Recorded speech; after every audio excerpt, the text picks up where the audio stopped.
चलो अब हम लोग देखेंगे यहाँ average rate of reaction. Average मतलब क्या होता है? औसत, मतलब औसत अभिक्रिया की दर। औसत अभिक्रिया की दर। देखिए औसत अभिक्रिया की दर हमको जानना है तो ध्यान दीजिएगा, औसत मतलब एवरेज, और एवरेज जो निकलता है वो लंबे समय अंतराल में ज्ञात किया जाता है। तो बस इतना ही से डिफाइन हो जाएगा कि वैसा अभिक्रिया की दर जो बहुत लंबे समय अंतराल में ज्ञात किया जाता है उसे औसत अभिक्रिया की दर कहा जाता है, तथा यह अभिक्रिया के दर का वास्तविक मान नहीं होता है। ये मतलब रियल वैल्यू नहीं होता है रिएक्शन के दर का। तो देखिए हम इसको क्या लिखेंगे, वैसा अभिक्रिया की दर जो लंबे समय अंतराल में ज्ञात किया जाता है उसे औसत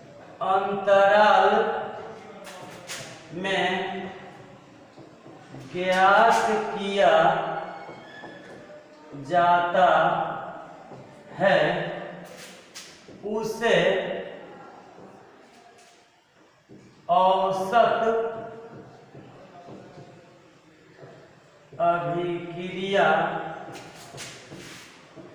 की दर कहा जाता है।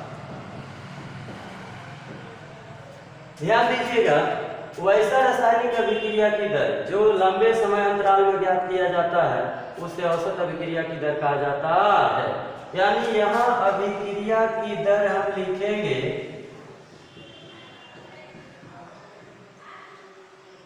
अभिक्रिया की दर R, तो हम यहाँ लिखेंगे डेल्टा C बटे डेल्टा T, क्योंकि यहाँ जो है लंबे समय अंतराल में ज्ञात किया जाता है तो यहाँ जो डिफरेंस आएगा वो डेल्टा आएगा, क्योंकि ज्यादा डिफरेंस जो है डेल्टा को डिनोट करता है और स्मॉल डिफरेंस जब होता है तो डी से लिखा जाता है। तो यहाँ औसत अभिक्रिया की दर बराबर डीसी बटे dt, तो यहाँ पर हम लिखेंगे डीसी बटे dt।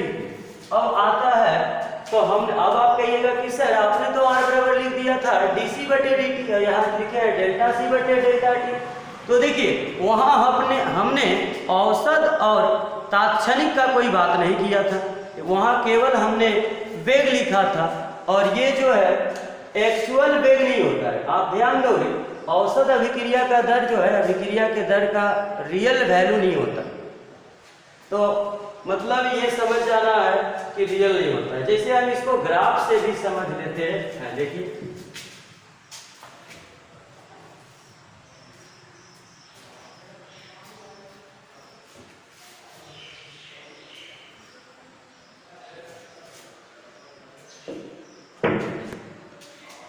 तो ध्यान दीजिए जरा, हम देखिए ग्राफ से इसको हम देखेंगे।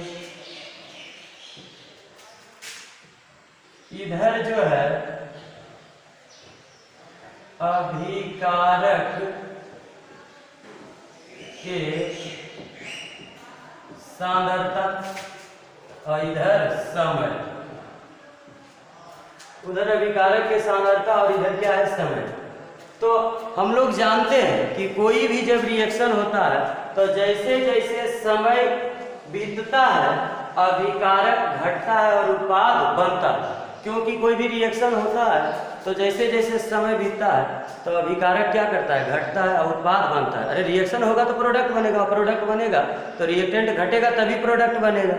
तो ये तय है कि रिएक्शन मतलब समय, इधर सांद्रता दे दिए इधर समय दे दिए।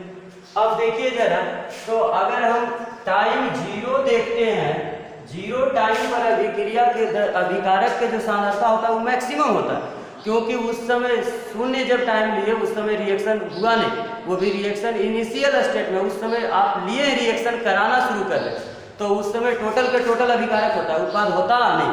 तो जीरो टाइम पर अभिकारक के सांद्रता मैक्सिमम होता है। तो अब चलिए इससे हमको ये पता तो जरूर चल गया कि जैसे जैसे समय बीतेगा तब विकारक की सांद्रता घटेगा। तो चलिए देखिए हम इसको इस ग्राफ को ऐसे हम दिखा दें, मतलब ये बता रहा है कि जैसे जैसे समय बढ़ेगा, देखिए समय यहाँ आया तो सांद्रता यहाँ आ गया, समय यहाँ तो सांद्रता यहाँ, मतलब समय जैसे जैसे बढ़ रहा है अभिकारक की सांद्रता घट रहा है। अब चलिए हम इस पॉइंट पर बात करते हैं, हम इसका टाइम ले लेते हैं t2, तो इसका जो है ये इस पॉइंट पर आएगा। अब इसका हम यहाँ टाइम ले लेते हैं t1, तो इस पॉइंट को जो है ये यहाँ आएगा। अब इसका जो है सांद्रता ये बता रहा है, तो हम सांद्रता को ले लेते हैं R1 और इसको R2। कुछ भी रिएक्टेंट है C1 और C2 भी ले सकते हैं, वो आप पर निर्भर करता है, इसको कुछ भी मान लीजिए। मतलब हम मान लिए इसको T2, इसको क्या मान लिए, सॉरी T2 पर सांद्रता को हम माने R2 और T1 पर सांद्रता को हम क्या माने R1। अब चलिए तो यहाँ से जो यहाँ ये दोनों के बीच का ये डिफरेंस आएगा, तो इसको हम डेल्टा R भी लिख सकते हैं, और अगर C लिखते तो डेल्टा C भी लिख सकते थे। अब चलिए जरा, अब इसमें जो है समय का अंतर होगा, तो यहाँ पर हम डेल्टा T भी लिख सकते हैं, क्योंकि टाइम में डिफरेंस तो डेल्टा T। तो ये जो आया वो आ गया आपका औसत वेग, यानी R बराबर डेल्टा R बटे डेल्टा T। क्योंकि हमने यहाँ, अब कहिएगा कि आई सर आप औसत वेग बराबर लिखे थे डेल्टा C बटे डेल्टा T, अरे तो यहाँ R मान लिए, यहाँ C1 और C2 कर दे तो वहाँ C आ जाएगा, कोई दिक्कत नहीं है। क्योंकि डिफरेंस निकालेंगे तो कंसंट्रेशन आएगा, तो R1 इसको तो R2, तो अंतर भी R आएगा। C1 और C2 मानते फिर अंतर C जो भी आता C आता, तो यहाँ डेल्टा R मिलती है और यहाँ पर डेल्टा T, तो डेल R बटे डेल T, कोई दिक्कत। अब इसी को हम दूसरे ग्राफ से भी दिखा सकते हैं, जैसे देखिए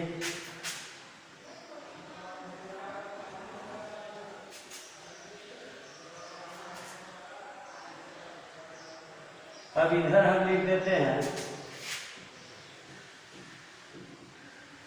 उत्पाद के सांद्रता और इधर समय। ध्यान दीजिएगा, उत्पाद के सांद्रता और इधर समय, तो समय के साथ जो होता है उत्पाद बढ़ता, समय के साथ उत्पाद क्या होता है बढ़ता। तो इसमें जो होगा देखिए इसका ऐसा आएगा, जैसे जैसे समय बढ़ेगा उत्पाद की सांद्रता बढ़ेगा। अब चलिए हम यहाँ पर ले लेते हैं टाइम को t2 और यहाँ पर टाइम को t1, तो इसका जो है ये यहाँ है और इसका यहाँ है। तो चलिए इसका सांद्रता ये हो गया और इसका सांद्रता ये। अब देखिए जरा, हम इसको कुछ भी मान सकते हैं, इसका सांद्रता को P2, तो इसका क्या हो गया P1। तो चलिए जरा, अब ये जो है औसत वेग को बता रहा है, यहाँ जो है यहाँ देखिए इसका अंतर, तो ये दोनों का अंतर आ जाएगा, तो यहाँ हम डेल्टा P लिख देंगे, P2 और P1 का अंतर या P1 और P2 का अंतर आ जाएगा। वो तो अभिकारक माइनस प्लस बताएगा, अभिकारक का उत्पाद, तो यहाँ उत्पाद है तो प्लस आएगा। अब यहाँ भी अंतर आ जाएगा तो डेल्टा T आ जाएगा। तो देखिए यहाँ जो आया औसत वेग यानी R बराबर डेल्टा P बटे डेल्टा T। अब देखिए इसी ग्राफ में हम इंस्टेंटेनियस रेट ऑफ रिएक्शन भी देख सकते हैं, मतलब तात्क्षणिक वेग, मतलब तात्क्षणिक अभिक्रिया की दर। जैसे हम यहाँ टाइम को T मान लिए हैं, कुछ तो टाइम होगा, अब इसको ध्यान दीजिए यहाँ। अब तात्क्षणिक वेग जब ज्ञात किया जाता है तो वहां पर एक स्पर्श रेखा खींचा जाता है उस बिंदु का, तब तो तात्क्षणिक, क्योंकि वो बहुत कम समय अंतराल में ज्ञात किया जाता है। तो देखिए हम यहाँ पर एक स्पर्श रेखा खींच रहे, तो स्पर्श रेखा जब हम खींचे हैं तो ध्यान दीजिए ये यहाँ पर है और इसकी जो है ये है, यहाँ से टच किया, मतलब यहाँ ये जो है लाइन स्पर्श रेखा है। तो ध्यान दीजिए, यहाँ से प्रोडक्ट यहाँ हुआ, ठीक है, तो इसके जो अंतर हो गया वो डीपी लिखेंगे क्योंकि स्मॉल डिफरेंस, और यहाँ से जो अंतर हो गया ये वो डीपी लिखेंगे।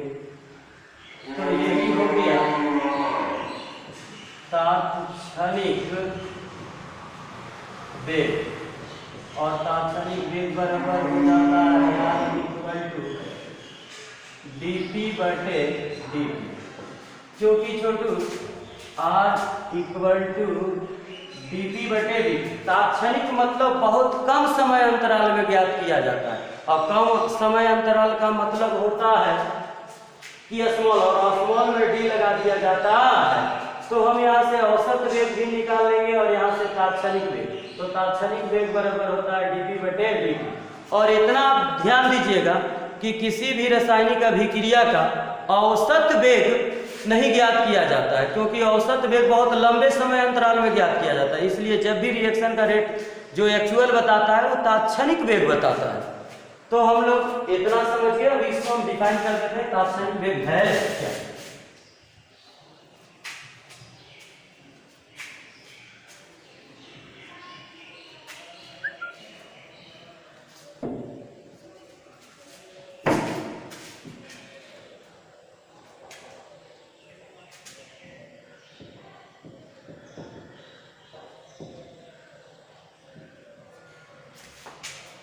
Instantaneous rate of reaction, instantaneous rate of reaction मतलब तात्क्षणिक अभिक्रिया की दर, क्षणिक अभिक्रिया की दर। तो देखो तात्क्षणिक अभिक्रिया की दर है क्या, तो कुछ है वैसा अभिक्रिया की दर जो बहुत कम समय अंतराल में ज्ञात किया जाता है, उसे तात्क्षणिक अभिक्रिया की दर कहा जाता है। जैसे ध्यान दीजिए, अगर आपने घर से बाइक लेके निकला और 3-4 घंटे के बाद किसी के पास पहुंचते हो, तो पूछता है कि बेटा बताओ कि तुम किस स्पीड से आए हो, तो तुम बताते हो कि 50 के स्पीड से आए, यानी 50 किलोमीटर प्रति घंटा आपने उसको बताया। ये औसत रेट बताया, एग्जैक्ट नहीं, क्योंकि 4 घंटा जो आपने तय किया सफर, उसमें आप 80 भी चलाए होंगे, 60 भी चलाए होंगे, कभी ब्रेक भी लगाए होंगे, तो आपने उसको जो वेग बताया वो औसत वेग बताया था। और इंस्टैंटेनियस मतलब होता है तात्क्षणिक। तात्क्षणिक कहने का मतलब हुआ बाबू कि अगर आप बाइक चला रहे हैं, निकले घर से, अब आपके पेरेंट्स फोन करते हैं कि बेटा बताओ कितने स्पीड से चला रहे हो, तो तुम तुरंत मीटर को देखोगे और बोलोगे कि 60। तो ये जो है तुरंत, बहुत कम समय अंतराल में तुरंत उसको देखा, तो ये हो गया इंस्टैंटेनियस, मतलब ये उसको एग्जैक्ट वैल्यू तुम बताया। तो औसत जो अभिक्रिया की दर होता है वो एग्जैक्ट नहीं होता, मतलब रियल वैल्यू नहीं होता, लेकिन इंस्टैंटेनियस जो होता है वो रियल वैल्यू होता है। तो जब भी अभिक्रिया की दर निकाला जाता है तो इंस्टैंटेनियस से निकाला जाता है, ठीक है, ये औसत से नहीं, मतलब एवरेज से नहीं। तो इसलिए हमने वहां छोटू डेल्टा नहीं लिख के डी लिखा था, तो कुछ लोगों गलत कर दिया।